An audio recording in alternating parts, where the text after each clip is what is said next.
back to Youth Pastors Gone Wild, where we try to figure out why has nobody called the police. My youth pastor preached about purity culture concepts until we found out that he was sleeping with one of the girls from the youth group.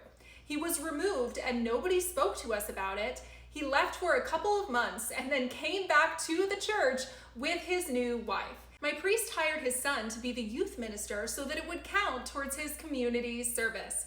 He was in college and I was in middle school, and at the time I used to cry a lot, and he told me that I needed to shut up because my mouth was only good for a blowy. He also dated a middle schooler when he was 20 years old. My youth pastor had a go-to joke that he told often. He would say, "Do you want to hear a joke? Women's rights." And then he would fall over laughing. My youth pastor threw goldfish at the ceiling, and when we told him to stop, he told us that we cared more about goldfish than spreading the word of God. At our guys' Bible study, our youth pastor made us all stand in a circle and make eye contact with each other as we would say the word.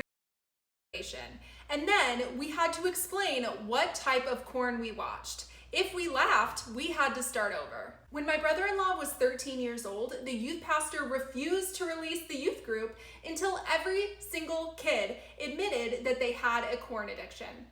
When my brother-in-law got home, he asked his parents, "What is corn and how do you get addicted to it?" because the youth pastor had made him admit to it. My youth pastor and two other youth leaders brought me into a room and told me that it was my fault that my mom passed away because God knew that I wasn't praying right. Keep commenting your insane youth pastor stories and I will keep reading them.